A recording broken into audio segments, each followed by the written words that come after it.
couro cabeludo é a parte da pele do corpo onde se concentra, gente, a maior parte ali, vamos dizer, dos pelos do corpo, né? São os cabelos, claro.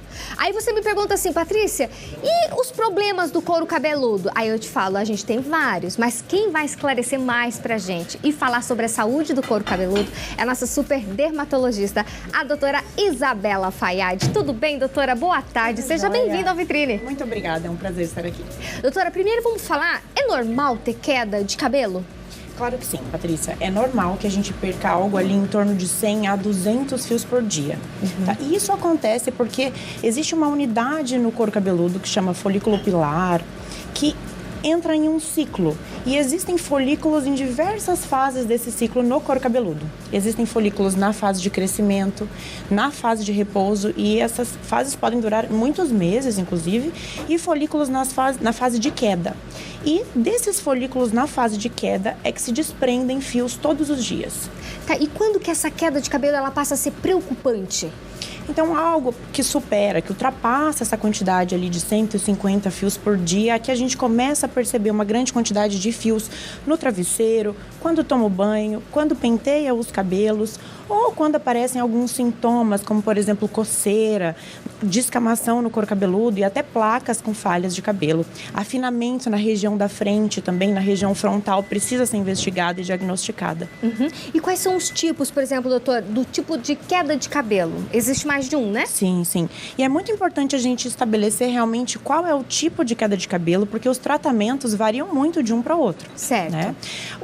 A mais frequente que a gente mais vê são aquelas quedas depois de algum insulto metabólico. Por exemplo, uma infecção, um procedimento cirúrgico, um parto, ou a troca de um anticoncepcional, um episódio de estresse emocional, de ansiedade muito exuberante. Isso dá um gatilho para aqueles fios ali que estavam na fase de crescimento e repouso passarem com sincronicidade. Sincronicamente, eles passam todos para a fase de queda.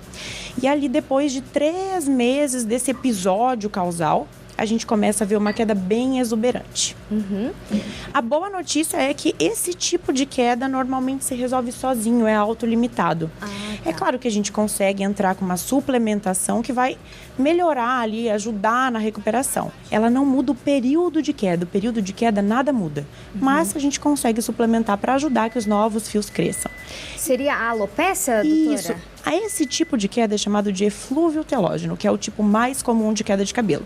Aí existe a alopecia androgenética, que é a calvície feminina e masculina, que é quando a gente começa a perceber que os fios ficam mais finos, as entradas ficam mais aparentes, né? Então a gente começa a perceber uma rarefação, fiozinho fino e uma quantidade menor de fios de cabelo ali. E por que é mais comum, por exemplo, nos homens? Eles sofrem mais de alopecia, dessas entradas, de ficar, às vezes, até careca, doutora? Esse tipo de queda tem ali uma relação com hormônios masculinos e com os receptores desses hormônios. Então, ela acaba sendo um pouco mais exuberante e mais frequente nos homens.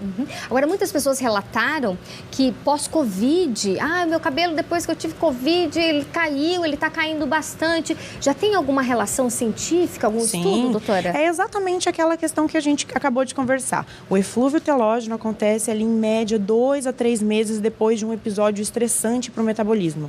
Então, o Covid é sim uma infecção, né, que cursa com esse estresse metabólico e dá o gatilho para esses fios passarem sincronicamente para a fase de queda e a gente recolhe muitos fios ao longo do dia. Aí você explicou que nesse caso o próprio organismo ele vai reavendo isso e esses fios vão se repondo e voltando no ciclo, vamos dizer, normal, sem ajuda de medicamento? Isso. O mais importante, na verdade, é a gente diagnosticar se é isso para que a gente tenha tranquilidade de esperar esse processo. Entendi. Né? A suplementação vai dar força ali, vai dar substrato para os novos fios virem e ocupar esse folículo que ficou vazio. E no caso daí da alopecia androgenética? A alopecia androgenética, existem 2 medicamentos que a gente utiliza que são a base do tratamento, que são bloqueadores desses receptores hormonais e são medicamentos que conseguem manter o fio de cabelo mais tempo nessa fase de crescimento.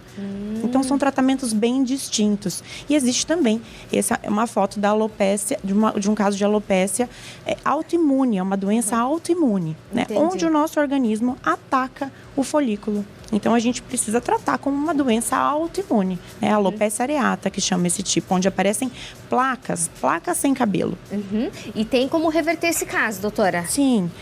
A maior parte dos casos também entram em remissão em algum período da vida, mas a gente consegue, com certeza, usar medicamentos para contribuir, ajudar, né, na recuperação mais rápida e que ela não se espalhe, né, não vire uma alopecia universal. E quando a gente fala, por exemplo, de prevenção, de cuidados com o couro cabeludo, do que a gente está falando, doutora? A gente está falando de manter o couro cabeludo sempre limpo. Aquela pergunta que sempre vem, fui na academia, lavei o cabelo ontem, preciso lavar de novo hoje? Então, se houve suor, né, o suor ele pode ser muito inflamatório ali no couro cabeludo e ocasionar a queda de cabelo, a dermatite seborreica, que é o nome que a gente dá para caspa. Então, focar em manter o cabelo limpo, o couro cabeludo seco, né, não dormir com o cabelo úmido, a frequência de lavagem adequada, tudo isso é muito importante. Porque eu já ouvi também, eu nem sei se isso é verdade, viu, doutor? Mas já ouvi, mas é que o óleo que sai aqui do cabelo tem que dar tempo dele chegar aqui na ponta do cabelo, então não é bom lavar todo dia. Isso é verdade ou é mito, doutora? Não, é mito, porque na verdade, Paty, o que acontece é que essa parte do nosso cabelo é morta, né? É uma substância morta. O que a gente tem que cuidar ali é do folículo piloso que mora no couro cabeludo, que está no couro cabeludo. A gente tem que manter a saúde para que ali exista força para o crescimento do fio, tá? Tudo que a gente faz na haste do fio, por exemplo, cortar a ponta ou hidratação ou qualquer coisa, não interfere no crescimento do fio. Entendi. E, por exemplo, uma frequência, então, para lavar o cabelo, quem lava cabelo todo dia? Eu tava me preocupando esse tempo, que eu lavo todo dia, doutora. Eu falei, meu Deus, daqui a pouco eu fico sem cabelo. Tô lavando demais esse cabelo, tô lavando todo dia. Tem uma frequência, por exemplo, batimento cardíaco, já aprendemos, né, com o doutor Márcio, que o batimento cardíaco ali de 50 a 100 batimentos. Menos que isso é preocupante, entendeu? E a lavagem do cabelo?